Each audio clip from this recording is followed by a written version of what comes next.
مسیح میں آپ سب کو سلام۔ آج خداوند کے کلام میں سے میں چند باتیں آپ کے ساتھ خدا کی بادشاہی کے تعلق سے کرنا چاہتا ہوں۔ آپ کو پتہ ہے کہ نئے عہد میں جب یوحنا آیا تھا تو اس نے اپنی منادی کا آغاز کیسے کیا تھا؟ توبہ کرو کیونکہ آسمان کی بادشاہی نزدیک آ گئی ہے۔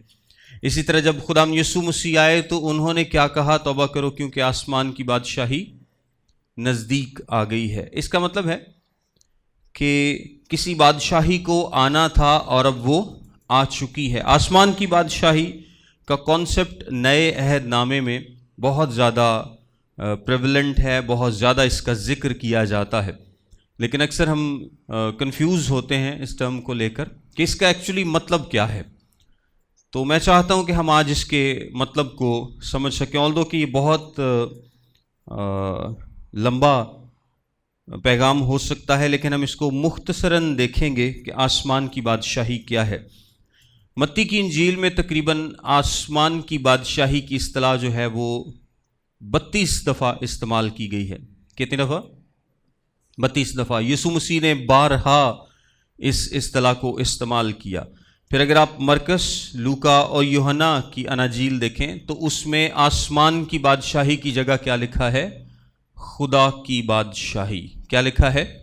خدا کی بادشاہی۔ اب بہت سارے لوگ اس کو سمجھتے ہیں کہ شاید آسمان کی بادشاہی کچھ فرق ہے اور خدا کی بادشاہی فرق ہے، لیکن میں آپ کو بتاؤں کہ یہ فرق نہیں ہے، یہ ایک ہی چیز کے دو نام ہیں۔ آسمان کی بادشاہی اور خدا کی بادشاہی ایک ہی چیز کے دو نام ہیں۔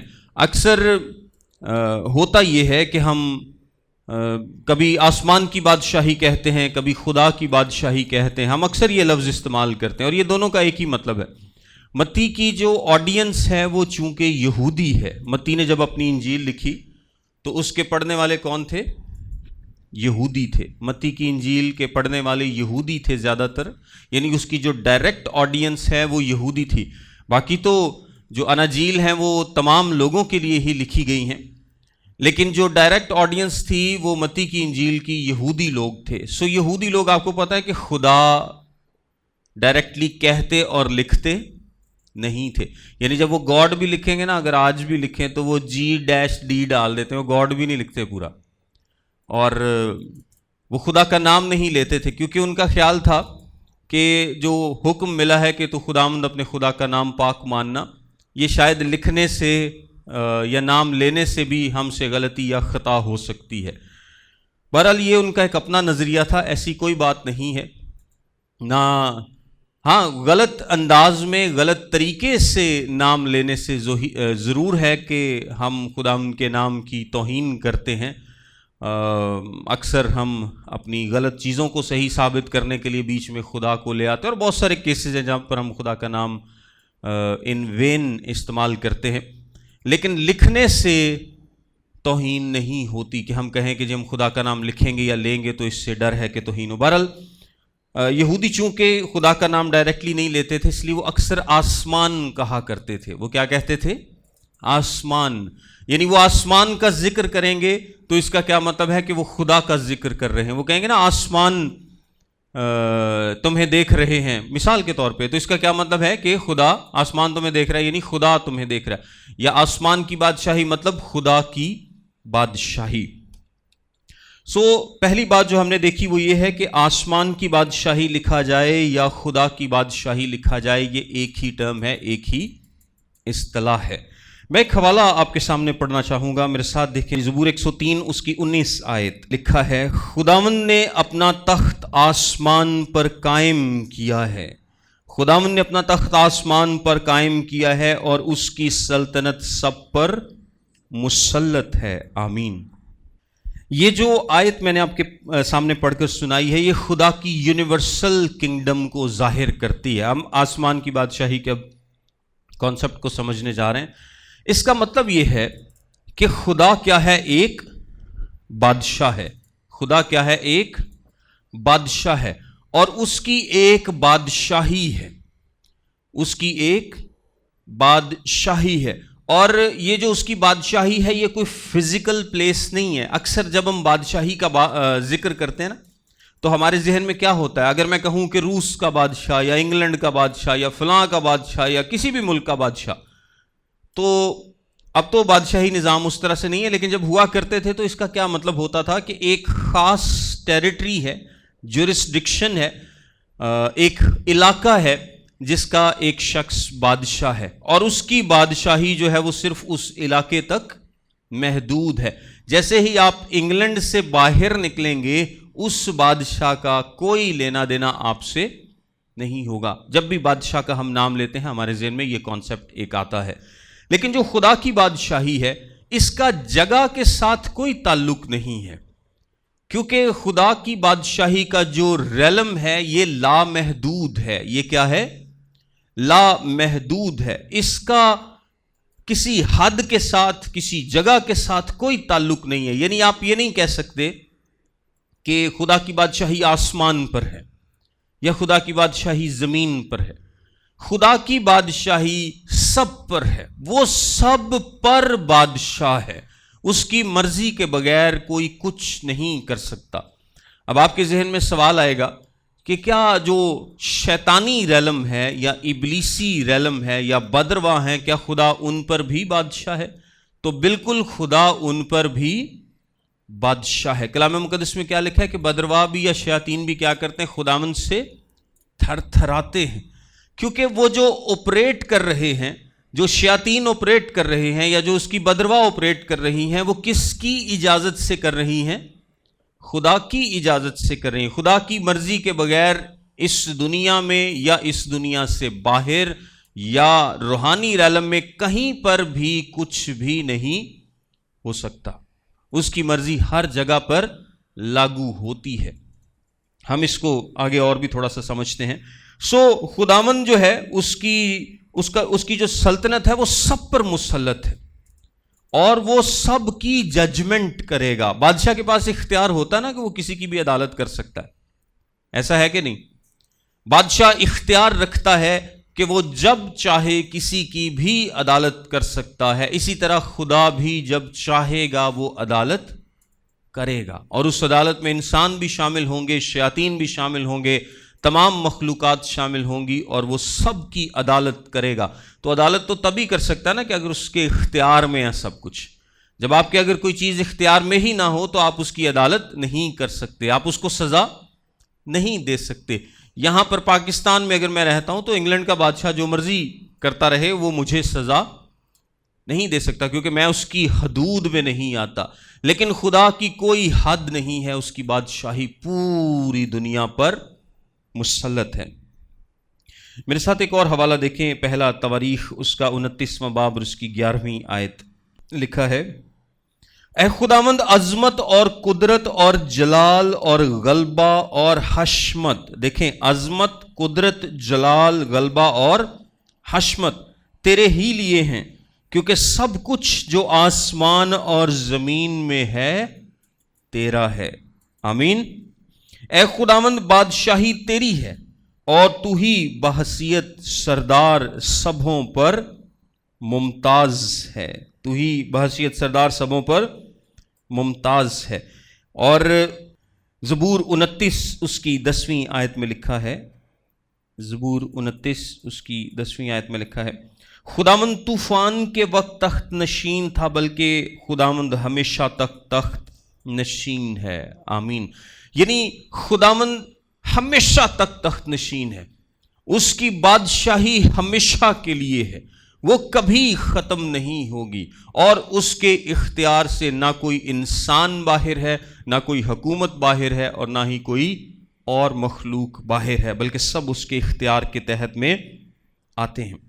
اب اگر خدا کی بادشاہی ہر جگہ پر ہے اور سب پر وہ مسلط ہے اس کی بادشاہی، اور وہ سب پر اختیار رکھتا ہے، تو یسوع مسیح نے کس بادشاہی کی بات کی تھی کہ خدا کی بادشاہی آ گئی ہے؟ خدا کی بادشاہی آ گئی. دیکھیں، یہ جو بادشاہی ابھی میں نے آپ کو بتائی ہے اس کو ہم کیا بولتے ہیں؟ Universal kingdom. کون سی کنگڈم؟ جو پوری دنیا پر ہے، جو پوری کائنات پر ہے، ہر مخلوق پر ہے. یہ خدا کی یونیورسل کنگڈم ہے. لیکن خدا نے ایک کنگڈم کا وعدہ کیا تھا، بلکہ میں چلے اس کو تھوڑا سا پیچھے سے آپ کو بتاتا ہوں. ایک کنگڈم خدا نے، یہ تو نا خدا کا ڈائریکٹ رول ہے، یہ خدا کا کیا ہے؟ ڈائریکٹ رول ہے، یعنی اس کی ڈائریکٹ حکومت ہے، اس کے درمیان کوئی میڈیشن نہیں ہے، کوئی اور شخص نہیں ہے جو اس کی طرف سے حکومت کرتا ہے. لیکن ایک کنگڈم خدا نے اس زمین پر بھی قائم کی، اور اس کے لیے خدا نے میڈیٹرز مقرر کیے، یا درمیانی کہہ لیں آپ، یا ایسے لوگ یعنی انسانوں کی بات ہو رہی ہے کہ انسان خدا نے مقرر کیے کہ وہ ان کے تھرو کیا کرے گا؟ بادشاہی کرے گا. اور یہ جو کنگڈم ہے اس کا ہم لارجر کانٹیکسٹ میں اس کو کیا بولتے ہیں؟ مسیانک کنگڈم. کون سی کنگڈم؟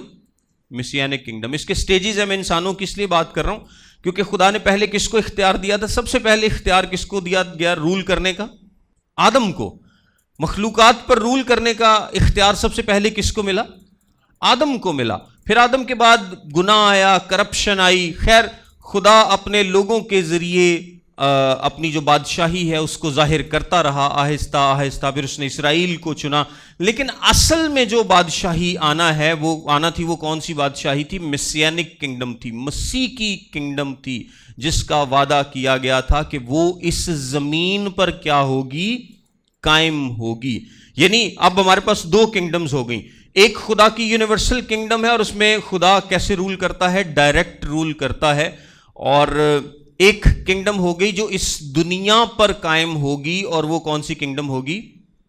مسیانک کنگڈم ہوگی، یا مسیح کی بادشاہی قائم ہوگی، مسیح کے وسیلے سے ہوگی، اور مسیح اس پر بادشاہی کرے گا. اور ایک دن یہ بادشاہی بھی جب اس کا وقت پورا ہوگا اس ابدی بادشاہی میں شامل ہو جائے گی، اس ابدی بادشاہی میں شامل ہو جائے گی. اب یہ جو مسیانک کنگڈم ہے، یہ یہودی اس کا انتظار کر رہے تھے. یہودی اس بادشاہی کا انتظار کر رہے تھے، بڑے عرصے سے کر رہے تھے. پرانے عہد کی نبوتوں کو لے کر وہ اس بات کے انتظار میں تھے کہ کب مسیح آئے گا اور اپنی بادشاہت کو اس دنیا میں قائم کرے گا. لیکن جو یہودیوں کا کانسیپٹ تھا وہ بیسیکلی یہ تھا کہ جب مسیح آئے گا تو وہ پوری دنیا پر اپنا تسلط اور اپنی بادشاہی کیا کرے گا؟ قائم کرے گا. اور باقی ساری قومیں کیا ہوں گی؟ ہماری مطیع ہوں گی. وہ اس کو فزیکل سینس میں دیکھتے تھے، یعنی مسیح آئے گا اور فزیکلی سب پر کیا کرے گا؟ حکومت کرے گا، سب کو شکست دے گا، اپنے دشمنوں کو تابع کرے گا، اور اس کی بادشاہی کیا ہوگی؟ قائم ہوگی. لیکن جب یسوع اس دنیا میں آیا تو چیزیں تھوڑی سی فرق ہو گئیں. غور سے سنیے گا.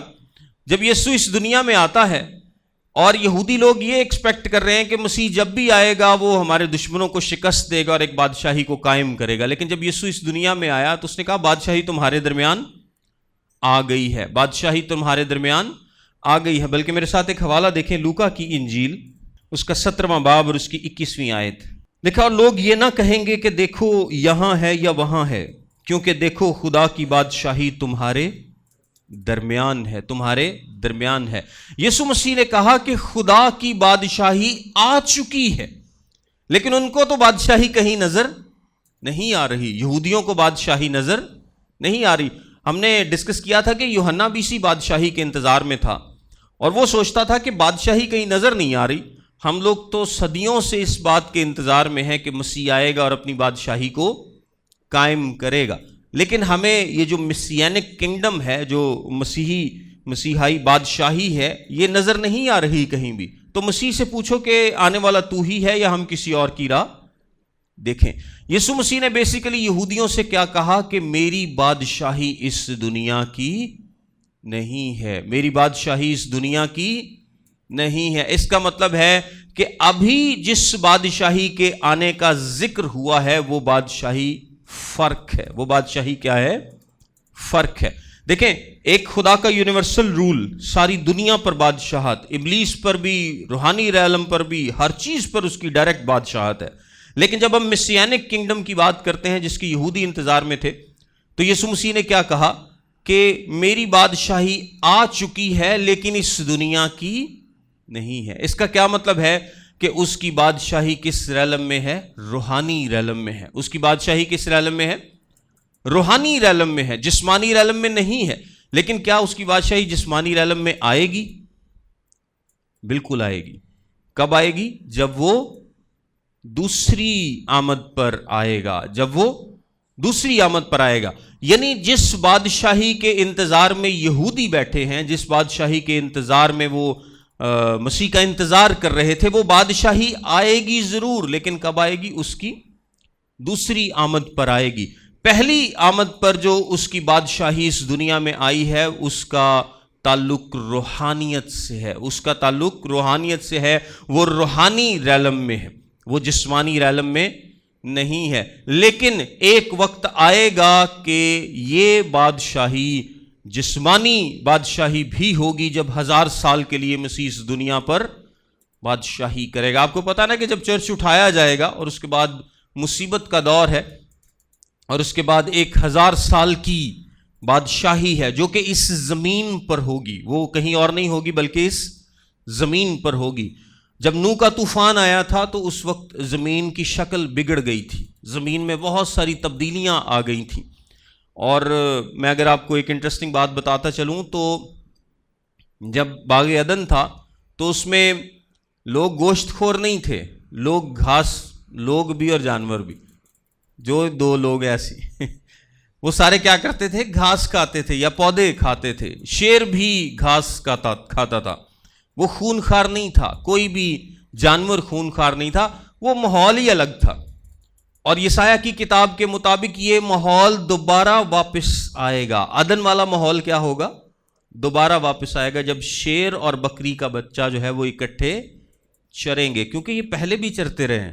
یہ گناہ کی وجہ سے جانوروں کی نیچر چینج ہوئی. جس طرح انسان کی نیچر چینج ہوئی، جانوروں کی نیچر چینج ہوئی. پھر خدا نے بعد میں جانوروں کو کھانے کی اجازت دی کہ انسان ان کو کھا سکتا ہے. اس سے پہلے جانور یا گوشت نہیں کھائے جا سکتے تھے کیونکہ موت نہیں تھی. کھانے کے لیے کس چیز کا ہونا ضروری ہے؟ موت کا ہونا ضروری ہے. کسی نے مارو گے تو کھاؤ گے نا. موت نہیں تھی، اس لیے جانور نہیں کھائے جاتے تھے. یہ بعد میں اجازت ملی. شیر یا جنگلی جانور جو ہیں اب بعد میں جنگلی ہوئے، اس سے پہلے اس طرح کے نہیں تھے. لیکن جب یسایہ کی کتاب کے مطابق ہمیں دوبارہ سے یہ بات ملتی ہے کہ زمین، جانور بھی ویسے ہو جائیں گے، زمین بھی ویسی ہو جائے گی، موسم بھی ویسے ہو جائیں گے، سب کچھ اتنا اچھا ہوگا کہ بچہ بھی مرے 1000 سالہ بادشاہی میں تو کتنے سال کا ہو کے مرے گا؟ 100 سال. انسانوں کی عمریں پھر سے سینکڑوں سال ہوں گی. لیکن چلے وہ تو ونڈو ہی ایک 1000 سال کی ہے، اس میں گنہگار بھی ہوں گے، وہ ایک الگ ٹاپک ہے. لیکن عدن جیسی بادشاہی دوبارہ سے خدا اس دنیا میں لے کر آئے گا. وہ مسیح کی فزیکل کنگڈم ہوگی جب یسوع یروشلیم سے تمام دنیا پر کیا کرے گا؟ راج کرے گا. لیکن جب تک یسوع مسیح نہیں آتا تب تک ایک اور بادشاہی ایگزسٹ کرتی ہے. تب تک کیا ہے؟ ایک اور بادشاہی ایگزسٹ کرتی ہے جس کو ہم خدا کی بادشاہی کہتے ہیں، آسمان کی بادشاہی کہتے ہیں. اور وہ ہمارے درمیان میں موجود ہے، وہ ہمارے درمیان میں موجود ہے. اچھا، یہ کیونکہ نیا کانسیپٹ تھا تو ڈیفینیٹلی یہودیوں کے ذہن میں بہت سارے سوال آتے ہوں گے، اور خدا کو پتا ہے، یسوع مسیح کو پتا ہے کہ ان کے ذہن میں سوال آتے ہوں گے کہ اس بادشاہی کی نیچر کیسی ہے، یہ کیسی بادشاہی ہے جس کی یسوع مسیح باتیں کر رہا ہے. آپ کے ذہن میں بھی سوال آتا ہوگا کہ اگر فزیکل بادشاہی ابھی آئی نہیں، اور وہ آئے گی جب یسوع مسیح دوبارہ اس دنیا میں آئے گا، تو ابھی جو چرچ ایج میں یا یسوع مسیح کے پہلی اور دوسری آمد کے درمیان میں جو بادشاہی کا پیریڈ ہے، یہ کیسا پیریڈ ہے؟ اس بادشاہی کے بارے میں کچھ بتائیں. تو یسوع مسیح نے اس بادشاہی کو بارہا ایکسپلین کیا ہے. یسوع مسیح نے اس بادشاہی کو بارہا ایکسپلین کیا ہے. اور ایکسپلین اس نے کیسے کیا ہے؟ اس نے تمثیلوں سے اس کو ایکسپلین کیا ہے. کس چیز سے؟ تمثیلوں سے. میں کچھ تمثیلیں آپ کے سامنے آپ کو پڑھ کے بتاتا ہوں. یسوع مسیح نے متی کی انجیل میں بہت ساری تمثیلیں کہیں اور بار بار کہا کہ آسمان کی بادشاہی رائی کے دانے کی برابر ہے، آسمان کی بادشاہی موتی کے برابر ہے، آسمان کی بادشاہی ایسی ہے جیسے کوئی خزانہ ہے. میں ایک ایک کر کے آپ کو بتاتا ہوں. متی کی انجیل کے 13ویں باب کی 31ویں اور 32ویں آیت. متی کی انجیل کے کا 13واں باب